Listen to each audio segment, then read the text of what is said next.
des images spectaculaires et inquiétantes hier au centre-ville de Montréal.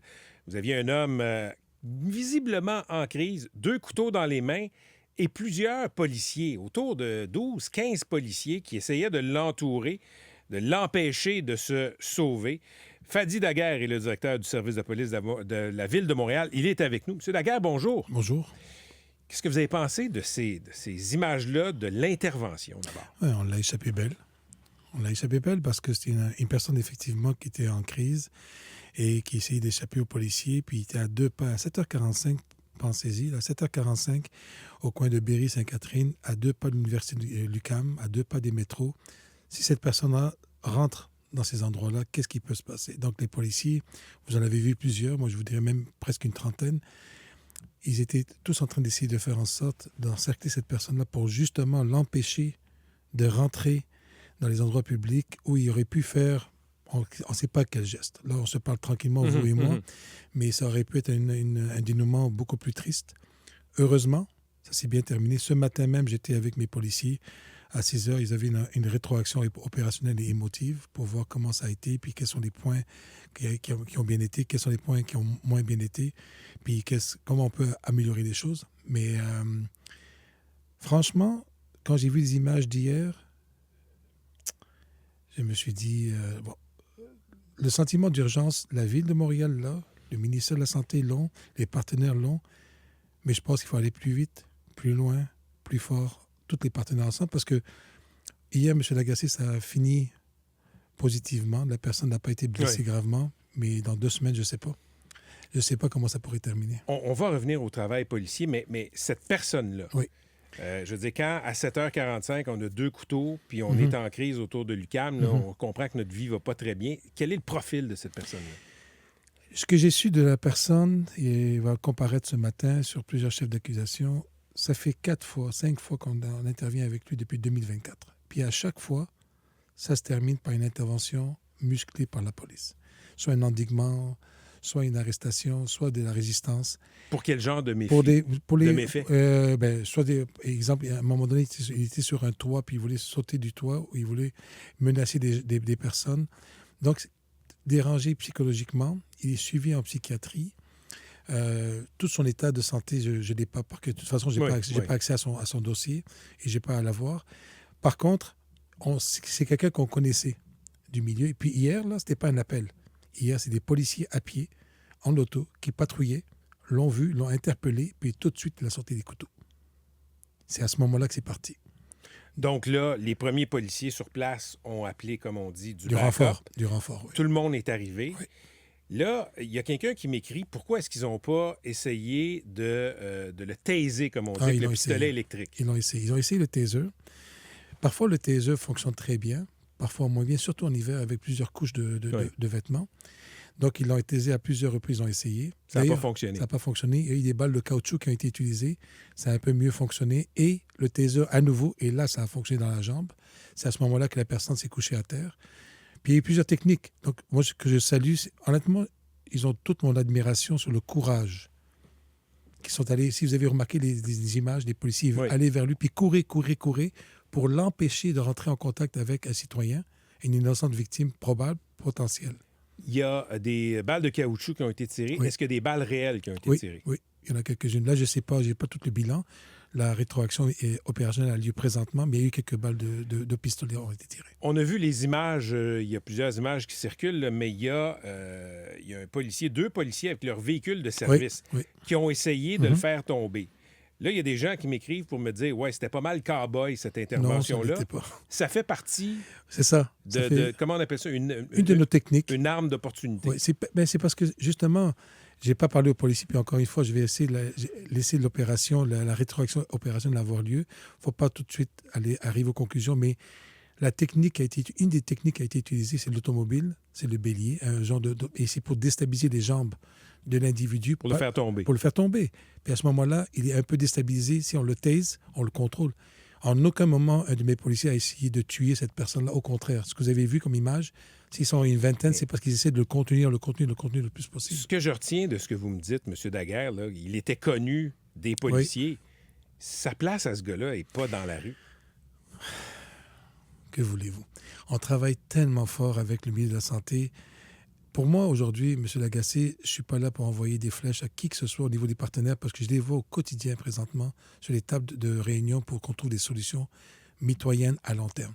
Mais effectivement, cet individu-là doit être encore plus suivi et surtout mieux contrôlé, supervisé, soutenu, parce que moi, je le retrouve avec mes policiers. Aujourd'hui, là, mes policiers ont peut-être l'air d'avoir des héros, mais demain, dans 2 semaines, vous pouvez les juger comme des héros. C'est extrêmement ingrat comme travail qu'on a à faire sur le terrain, puis ils sont exposés au quotidien à ce genre de situation, surtout dans cet endroit-là du centre-ville. Donc, Non, parce que, écoutez, moi, j'ai vu cette intervention-là et je me suis rappelé il y a une dizaine d'années mais dans le coin de l'hôpital Saint-Luc à l'époque. je peux même vous sortir tous les noms des 3 personnes. Ben écoutez, il y a un homme en crise avec un Ouais. couteau qui ouvre des sacs de poubelle. Les policiers ont tiré, puis le Ouais. ricochet a tué un passant. Ouais. Cet événement-là, c'était en 2011. J'étais un des patrons. Mon policier qui a tiré, un excellent policier d'une grande humanité, ce policier-là, la veille, avait acheté du McDo à l'itinérant en question. Le lendemain, l'itinérant est en crise, le fonce dessus avec un couteau, le policier tire. Ces mêmes balles-là, il y en a une qui s'est logée dans la nuque de M. Limoges. Je suis allé à l'hôpital avec la famille. Ça aurait été un des moments les plus difficiles de ma carrière en 35 ans, annoncer à la famille que votre fils, qui était une innocente victime, a reçu une balle qui était perdue. Monsieur Limoges, c'était le passant. Le passant. Et c'était un infirmier qui travaillait au chemin. Mais ça, c'est en 2011, vous voyez. Je pensais que c'était il y a 10 ans. C'était il y a 15 ans. On avait le même genre de problème. Oui. Ça va prendre quoi pour s'assurer que Montréal n'est plus un hôpital psychiatrique à ciel ouvert? Bien, écoutez, je pense qu'il y a des... hier ou avant-hier, je me rappelle, Mme Katia Gagnon avait écrit un article sur une initiative qu'on essaie de mettre en place. Moi, ça fait des années que j'essaie de le faire. Puis là, ça va fonctionner. Comment que la psychiatrie peut nous accompagner sur le terrain? Puis ils sont très ouverts. Autant Mme Claire Gamache, la présidente de l'Ordre, autant les psychiatres. Présentement, on en a essayé une dizaine avec eux. Ils ont adoré l'expérience. Allez, sortez des services des bureaux. Durant votre résidence à l'Université de Montréal, venez sur le terrain avec nous, puis diagnostiquez les personnes, donnez-leur le médicament nécessaire pour qu'on évite des crises comme ça. Mais entre-temps, il y a le côté préventif qu'on fait là, mais entre-temps, il va y avoir des événements malheureux comme il y a eu hier, mais qui ont bien terminé. Moi, le sentiment d'urgence, je le ressens. Ce que j'envoie comme message collectif, on est en train de perdre il y a quelque chose au niveau collectif on devrait être déçu de toutes les partenaires, y compris même la police, où on n'est pas assez toutes concertées encore. On le fait beaucoup. Quand je vois les refuges qui sont ouverts par la Ville de Montréal, quand je vois la santé qui essaie de doubler les équipes mixtes, je salue toutes ces initiatives. Au contraire, bravo. Mais je pense qu'il faut qu'on accélère. On accélère beaucoup plus parce que d'autres événements comme celui-là va nous arriver bientôt encore. Monsieur Daguerre, merci d'être venu nous visiter. Je vous invite à rester là. Gardez votre casque d'écoute parce que la prochaine entrevue, si vous avez le temps, va vous intéresser. Ça touche encore une fois l'itinérance. Je rappelle que vous êtes chef de la police de Montréal. Isabelle Allaire, elle, est directrice par intérim des soins infirmiers au CIUS du centre-sud de l'île de Montréal. Nouvelle assez sidérante qui concerne l'hôpital Notre-Dame et l'itinérance. Ça a commencé à circuler hier à TVA, c'était dans la presse ce matin, et dans le journal de Montréal. Madame Allaire, bonjour. Bonjour, M. Lagacé. On est rendu à une époque où on a besoin, Madame Allaire, de détecteurs de métal à l'urgence dans l'hôpital. C'est le cas à l'hôpital Notre-Dame. Qu'est-ce qui s'est passé? En fait, ça fait plusieurs années où on est préoccupé par la violence à Montréal autour de l'hôpital Notre-Dame. Et ça fait 2-3 ans qu'on met plusieurs mesures en place pour assurer la sécurité de nos employés, nos usagers et des visiteurs. Ça, c'est une priorité là, pour le CIUS Centre-Sud. Et l'installation de l'Arche, c'était la dernière étape là, de la mise en place là, des moyens pour sécuriser. Donc là, pour bien comprendre, c'est pas l'accès à l'hôpital, c'est l'accès à l'urgence. C'est l'accès à l'urgence. Comme dans un aéroport, dans le fond. Oui, ça peut ressembler. Qu'est-ce qui a justifié ça? Il y a eu plusieurs événements à partir de 2022-2023, des événements déclarés là, d'agression et de violence à l'urgence, qui fait qu'on a mis des mesures en place rapidement par la suite, sous les recommandations de la CNESST, là, en tenant compte aussi des droits et des aspects des usagers. Donc, l'idée, c'est de saisir quoi? Des couteaux? Oui, toute arme blanche ou arme à feu, bien que ça peut être des imitations ou à très peu de nombre, heureusement, là, mais c'est pour saisir tout type d'armes. Est-ce que vous avez déjà saisi des couteaux, des armes à feu? Oui. C'est pas rassurant. Non, c'est pas rassurant. C'est pour ça qu'on met ces moyens-là en place et qui fonctionnent, M. Lagacé, parce que entre 2023 et 2024 à aujourd'hui, on a la moitié des agressions de déclarées, une diminution de la moitié. Combien ça coûte avoir des mesures de sécurité comme ça dans un hôpital, Mme Allaire? Oh là, je n'ai pas le coût total des mesures, M. Lagacé. Je suis désolée.